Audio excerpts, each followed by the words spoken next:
पर कार्रवाई नहीं होती है, जब तक इन प्रश्नों के सवालों के जवाब हमको महानगर पालिका वनराई पुलिस थाने और एसआरए देती नहीं, तब तक हम लोग हिलने वाले नहीं, आंदोलन पीछे लेने वाले नहीं।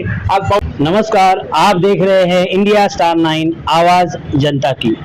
गोरेगांव के विविध विषयों को लेकर Republican Party of India Goregaon विधानसभा के तरफ से तीव्र आंदोलन का इशारा दिया गया है। हमारे साथ कुछ पदाधिकारी हैं पार्टी के।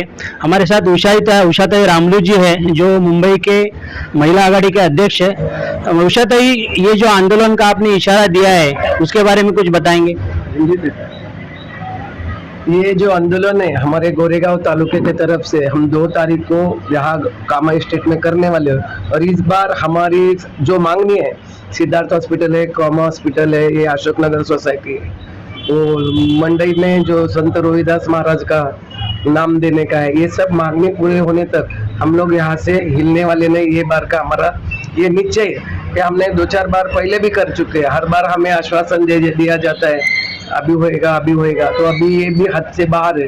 तो ये बार में हम अपना ये आंदोलन है, ये ज़्यादा से ज़्यादा हमारी मांगनी सक्सेस होने तक छोड़ने वाले नहीं। अच्छी बात है। पाइकराव साहब, आप गोरेगांव तालुका के अध्यक्ष हैं और ये आंदोलन का इशारा दिया है, आप उसके बारे में क्या कहेंगे? पहले तो मैं स्टार 9 इनका चैनल का मैं आभार व्यक्त करता हूँ कि आप रिपब्लिकन पार्टी ऑफ इंडिया के इस जन आंदोलन को कवरेज करने के लिए आदरणीय हमारे विकास गायकवाड़ जी और मीडिया कर्मचारी आए, इसलिए मैं पहले तो आपका आभार व्यक्त करता हूँ।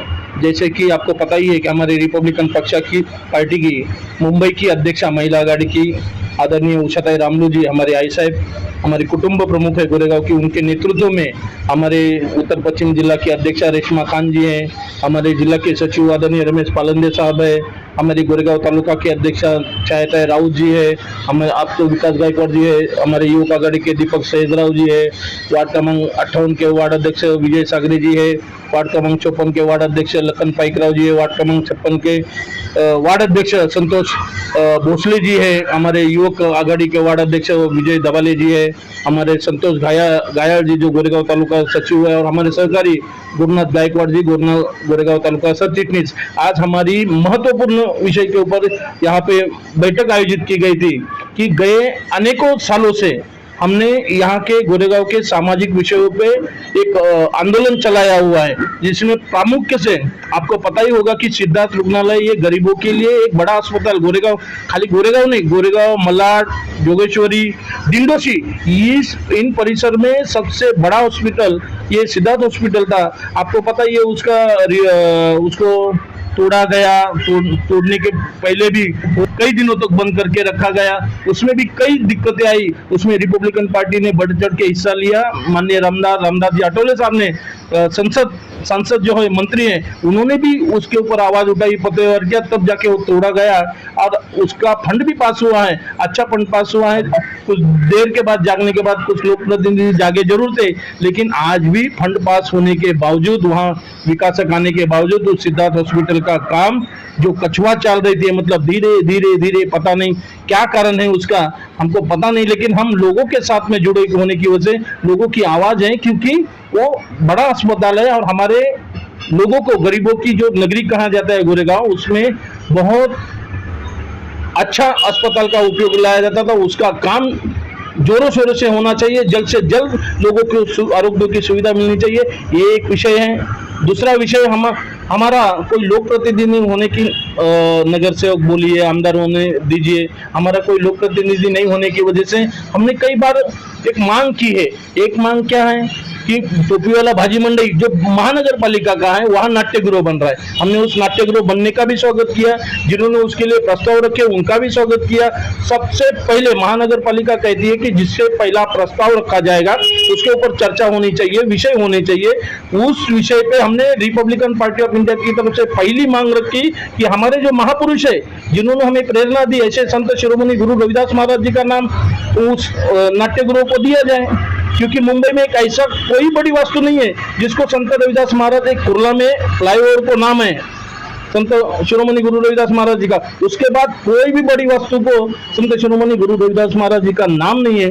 उस मांग को लेकर हम कई दिनों से बाजार उद्यम समिति होने दो, सहायक आयुक्त होने दो, मुंबई के आयुक्त होने दो, उनको भी हम लोग पत्र व्यवहार कर करके लिख रहे हैं, आंदोलन कर रहे हैं, मोर्चे निकाल रहे हैं। एक महामानव का आपको इतना तिरस्कार क्यों होना चाहिए?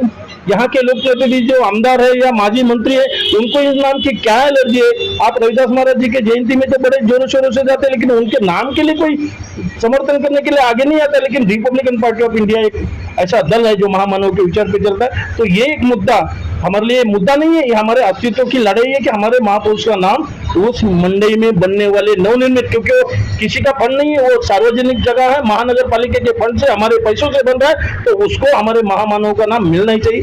ये एक मुद्दा है। दूसरा, आप देखेंगे सिद्धार्थ का मैंने आपको बताया, लेकिन वैसे ही हाल यहाँ पे एक पहाड़ी स्कूल है जिसमें 1100 बच्चे पढ़ते थे। एकाएक वो इमारत खराब हो गई, एकाएक वो इमारत तोड़ने को ली गई। ये क्या 2 साल 3 साल पहले अगर वो इमारत बनती है, उसको नूतनीकरण, जो मराठी में बोलते हैं नूतनीकरण यानी बांधनीकरण, उसको बनाया गया था। आपको विश्वास नहीं होगा, 2 या 3 ही साल हो गए उसको नया बना के, उसको रंग रंगोटी जो भी किया हो, फिर वो टाइम में आपको समझ में नहीं है कि बिल्डिंग गिरने वाली है, इसको क्यों करने का, कि लोगों का पैसा आपने क्यों यूज किया उसको। हमारा सवाल है। हम विद्याताई ठाकुर जी के आभारी है कि उन्होंने विधानसभा में इस मुद्दे को उठाया, लेकिन विद्याताई को हम ये रिक्वेस्ट करते हैं कि 1100, जैसे हमारे गोरेगांव के तालुका अध्यक्ष महिला आघाड़ी के कहा कि किसी प्राइवेट स्कूल को अगर हम बंद करते हैं तो उसके बदले उसी जगह पे हम लोग एक उनको योजना बनाते हैं, ऑप्शन देते हैं। तो 1100 बच्चे आज ये गरीबों के बच्चे हैं, हमारे कामा स्टेट गोरेगांव ईस्ट में कहाँ दिनदोषी जाएंगे? रोज 100 रुपया कहाँ से खर्चा करेंगे? यहाँ पे जिस तरह से हमारे गुरुनाथ गायकवाड़ जी ने कहा कि बेसिक तौर पे कोविड में जिस तरह से फटाफट कोविड सेंटर बनाए गए, उसी धरती पे एक स्कूल 1100 बच्चों के लिए खोला जा सकता है। महानगर पालिका का फर्ज है वो इन 1100 बच्चों को दिनदोषी भेजने का कोई कारण नहीं। ये एक मुद्दा है, इसके खिलाफ हम आवाज उठा रहे कि आखिर आप उस स्कूल की जगह पे करना क्या चाहते हैं, उस बिल्डिंग को तोड़ना क्यों चाहते हैं? स्ट्रक्चर ऑडिट हुआ है तो कब हुआ है? इन मांगों को लेके हमने 2 तारीख को बड़ा आंदोलन बेमुदत उपोषण, हमारे सभी पदाधिकारी, हमारे मुंबई के नेता, जिला के नेता, तालुका के मेरे सभी पदाधिकारी, मैं खुद इस आंदोलन को हम आगाज देने वाले हैं। और यहाँ पे एक स्लम है, सम्राट अशोक सहकारी गृह निर्माण संस्था, वहाँ पे दलितों के साथ में भेदभाव हुआ गया है, बौद्ध समाज के साथ धोखा किया गया है, वहाँ के रहवासियों को वहाँ से खदेड़ा गया है, वहाँ के लोगों को स्थलांतरित किया है। ये कई सालों से मुद्दा है जो इशारे और महानगर पालिका के माध्यम से किया गया है। वो धोखाधड़ी का केस, वनराई पुलिस ने धोखाधड़ी का केस दायर कर सकती है। हमारी मांग है कि हम लोग के साथ में धोखा हुआ है, हमारा घर तोड़ के हमें दूसरी जगह डाला गया है, तो ये धोखा हुआ। हमसे पूछे बगैर, कोई मिनट्स बुक किए बगैर, कोई चर्चा किए बगैर अगर हमको कहीं स्थलांतर होता है तो कायदे से वो गुनाह है। तो वो गुनाह वो विकासक के ऊपर होना चाहिए, जो पदाधिकारी है सम्राट अशोक संस्था के, उनके ऊपर होना चाहिए। लेकिन वनराई पुलिस स्टेशन भी आपको जैसा पता है कि विकासक आ गया, वहाँ पे माल पानी आ गया, रोजी रोटी उनकी चलती है उनसे, तो वो गरीबों के सुनेंगे नहीं। लेकिन गरीबों के नहीं सुनेंगे तो गरीबों का दल तो है ना, रिपब्लिकन पार्टी ऑफ इंडिया कई सालों से। अभी अब महत्वपूर्ण एक विषय है कि गए 5-6 साल से यही आप जानते हैं कि फुटपाथ के ऊपर एक ठेला भी अगर लगता है तो वहाँ बीएमसी के अधिकारी आ जाते। यहाँ पे खुलेआम एक बीएमसी के रोड के ऊपर गगनचुंबी इमारत खड़ी की गई है, महानगर पालिका का रास्ता, महानगर पालिका का रोड, वो भी बाजू में रोड, ये भी बाजू में रोड और बीच में बिल्डिंग। तो महानगर पालिका का रास्ता गया कहाँ, रोड कहाँ गया? अनेक दलित समाज के लोग हैं जिनको अलॉटमेंट है, जिनके नाम से अलॉटमेंट है, उनके रूम दूसरे को दिए गए। उनको बोलते नहीं तुम्हारा रूम नहीं, अरे अलॉटमेंट इशारे देती है, उनको रूम दो बोलती है, उनको बोलते नहीं तुम्हारा रूम नहीं, तुम्हारा रूम गया। ऐसे अनेक प्रश्न, बहुत सारे प्रश्न हैं जो समाज हित के बारे में है। आज ट्रामा केयर नाम का ट्रामा केयर है, लेकिन उसका कोई उपयोग नहीं है। ऐसे अनेक विषयों को लेके महानगर पालिका, झोपड़पट्टी पुनर्वसन प्राधिकरण और वनराई पुलिस थाने के जो रवैया है, उनके खिलाफ हमने ये 2 तारीख का अनशन, और जैसे हमारी उषा रामलू जी ने कहा है कि इस बार हम कोई भी एक्सक्यूज सुनने वाले नहीं, उनकी कोई भी चालाकी चलने देने वाले नहीं है। रिपब्लिकन पार्टी ऑफ इंडिया इसमें ठोस पहुल जब तक उनके ऊपर कार्रवाई नहीं होती है, जब तक इन प्रश्नों के सवालों के जवाब हमको महानगर पालिका, वनराई पुलिस थाने और एसआरए देती नहीं, तब तक हम लोग हिलने वाले नहीं, आंदोलन पीछे लेने वाले नहीं। आज पावसाळी अधिवेशन शुरू है, अनेकों आमदार, इसमें हम एक आमदार को भी ओपन करने वाले, उसका भी नाम लेने वाले, क्योंकि उस आमदार ने भी हमसे वादा किया था कि तुम्हारा झोपड़ा यही बनेगा, तुम्हारी बिल्डिंग यही बनेगी, तुमको मैं न्याय दूंगा। वो तत्कालीन नगर सेवक था, आज आमदार है। लेकिन उस आमदार से भी हम पूछना चाहते हैं आपके माध्यम से कि भाई इसके बारे में आप आवाज कब उठाओगे? हम मरने के बाद सब झोपड़पट्टी वाले, आज जहाँ पे बिल्डिंग बनी है उस सम्राट अशोक नगर, वहां पे एम्बुलेंस नहीं जा सकती है। कोविड में दूर जो फवारने की बड़ी गाड़ी आती थी वो घुस नहीं पा रही थी वहां पे, तो एम्बुलेंस कब आएगी? फायर ब्रिगेड की गाड़ी कब आएगी? हम लोग मरने के बाद ऐसी जगह पे हमारा स्थलांतर किया है, उसमें दलित वर्ग के लोग हैं, बौद्ध समाज के लोग हैं, जहाँ पर ज्यादातर अनपढ़ है, क्योंकि ये सारे में आपका नियम मालूम है कि जिसके नाम पे अलॉटमेंट वही चर्चा कर सकता है, वही बात कर सकता है। बेटा कितना भी पढ़ा लिखा हो, उसको बोलने का अधिकार नहीं। ऐसे लोगों के साथ धोखाधड़ी है और उसको आवाज रिपब्लिकन पार्टी ऑफ इंडिया के राष्ट्रीय अध्यक्ष, केंद्रीय सामाजिक न्याय राज्य मंत्री रामदास जी आठवले साहब और सभी कमर्शियल गाले, ये वो सब बहुत बड़ा वोट बंगाल है। आठवले साहब के नेतृत्व में हमारी रिपब्लिकन पार्टी ऑफ इंडिया काम करती है। आदरणीय मुंबई के अध्यक्ष सिद्धार्थ कासारे जी, जिला के अध्यक्ष प्रकाश जाधव जी और हमारे सभी नेतागणों के मार्गदर्शन में और हमारी मुंबई प्रदेश की महिला आघाड़ी की अध्यक्ष उषा रामलू जी के नेतृत्व में 2 तारीख से यहाँ पे गोरेगांव ईस्ट में बड़ा जन आंदोलन बेमुदत उपोषण के नाम से, पहले तो हम बेमुदत उपोषण करेंगे, उसके बाद भी हम सरकार को हिलाने का काम करेंगे, पुलिस प्रशासन को, महकमे को हिलाने का काम करेंगे। जब तक हमारे इस सवालों का जवाब नहीं मिलता, रिपब्लिकन पार्टी ऑफ इंडिया रुकने वाली नहीं है। जय भीम। धन्यवाद बाइकराव साहब। गरीबों का आंदोलन Republican Party of India her time लेते रहता है। हमारे साथ जिला के सचिव है रमेश पारंदे साहब। पारंदे साहब, आप ये विषय जो आंदोलन का विषय है उपोषण का, इसके बारे में आप कुछ कहेंगे? सबसे पहले इंडिया टीवी 9, इंडिया क्या है, इंडिया स्टार 9 टीवी, आपका मैं आभारी हूँ, धन्यवाद करता हूँ आपको, क्योंकि आप लोग हमको कवर करने के लिए आ गए।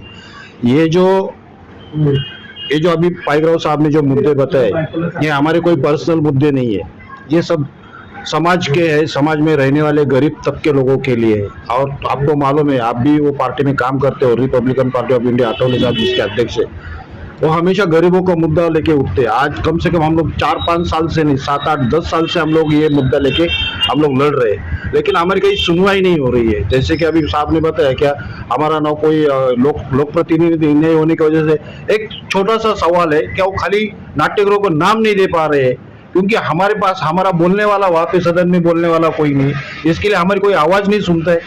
ये हम लोग कहाँ रहते, कहाँ है हम? ये भारत जो है, ये इंडिया जो है, ये बाबा साहब ने जो हमको संविधान दिया है, जो हमको अधिकार दिया है, वो अधिकार का हनन हो रहा है। हमारी कहीं कोई मांगे ही पूरी नहीं हो रही, हम चिल्ला रहे, बोल रहे हैं, लेकिन हमारा कोई सुन ही नहीं रहा है। क्यों नहीं सुन रहा है? सरकार आती है, जाती है, सरकार हमेशा बड़े बड़े लोगों की बातें सुनती है। अभी ये जो सम्राट अशोक का जो सवाल है, उसमें इतना बड़ा गबन हो गया, पूरा का पूरा रास्ता उन लोगों ने खा लिया, लेकिन उसके बारे में कोई कुछ बोलने के लिए तैयार नहीं है। क्यों नहीं है बोलने के लिए? क्योंकि विकासक है, विकासक पैसा देता है, ऊपर से लेके नीचे तक सब पैसा लेके चुप बैठते हैं, फिर तुम्हारा रास्ता जाओ, नहीं तो तुम मरो, कुछ भी करो। तो ये जो चीजें हो रही है हमारे साथ, ये जो अन्याय हो रहा है, ट्रॉमा केयर की बात लो, सिद्धार्थ हॉस्पिटल की बात लो, सिद्धार्थ हॉस्पिटल बोलेगा तो ये पूरे एरिया में इतना बड़ा हॉस्पिटल है, उसकी वजह से आज लोगों को कहाँ कहाँ जाना पड़ता है। ट्रॉमा केयर में ट्रॉमा है, लेकिन केयर करने का कोई सवाल ही नहीं है। उसमें जाके देखो, आप वहाँ भी जाके बाइट ले लो, सुनो वहाँ पे लोगों की क्या प्रॉब्लम है। वहाँ पे 10 रुपए का एक तुम केस पेपर निकालते हो, बाद में तुमको सबका सब खर्चा बाहर से करना पड़ता है। तो ये काय का हॉस्पिटल है? किस गवर्नमेंट का, म्यूनसिपालिटी क्या कर रही है? ये सब मुद्दे बच्चे लोगों का स्कूल का है, जैसे अभी बताया पाइकराव साहब ने। अरे तुम लोग जब वक्त होता है तो तुम लोग बड़े बड़े कारखाने, बिल्डिंग एक दिन में, एक रात में बना देते हो। बच्चे लोग के 1100 बच्चे लोग का एक स्कूल नहीं बना सकते हो? तुम्हारे पास टाइम था, मई महीने में बच्चों लोगों की छुट्टी थी, जब भी तुम लोग स्कूल बना सकते थे, क्यों नहीं बनाया उस टाइम पे? आज बच्चों लोगों को कम से कम 2 से 3 मील लंबा जाना पड़ता है, रोज का 100-200 500 रुपया खर्चा रोज का, कम से कम वो लोग बच्चों लोगों को स्कूल में जाके आने में 200 रुपया खर्चा करता है, कहाँ से करेगा? और वो स्कूल में कौन कौन बच्चे पढ़ते? कोई बड़े अमीर लोगों के तो नहीं पढ़ते, गरीब लोगों के बच्चे पढ़ते। यानी तुम लोग वो बच्चों लोगों का स्कूल का शिक्षण का भी तुम लोग सत्यानाश कर रहे हो। ये कहाँ की राजनीति है, कहाँ का ये समाज है, क्या चल रहा है क्या? तो इस सब आवाज को लेके हम लोगों ने जो आंदोलन छेड़ा है, वो आंदोलन हम लोगों ने आमरण उपोषण का रखा है। और जब तक ये सब के सब सब्जेक्ट का, जब तक ये सब के सब विषय का कोई ठोस हमको उसका आंसर नहीं मिलेगा, तब तक हम लोग पीछे हटने वाले नहीं हैं। अच्छी बात है स्वानंदे साहब, आप गरीबों का विषय लेके, आपकी पार्टी गरीबों का विषय लेके सबके सामने जा रही है। रिपब्लिकन पार्टी ऑफ इंडिया ने बेमुदत उपोषण का इशारा सरकार को दिया है। अभी इस विषय पर अगर सरकार कोई ठोस सबूत कुछ नहीं उठाएंगी तो इन्होंने कहा है कि हम लोग उपोषण तोड़ेंगे नहीं, जब तक लास्ट तक हमारे जो प्रशासन के जो पदाधिकारी है वो जब तक हमारे साथ न्याय नहीं करेंगे तब तक हम लोग उपोषण नहीं छोड़ेंगे। इसी प्रकार नए नए वीडियो हम आपके सामने लेके आते हैं। हमारा वीडियो अगर आपको अच्छा लगा तो लाइक कीजिए, शेयर कीजिए और चैनल को सब्सक्राइब करना मत भूलिए। धन्यवाद।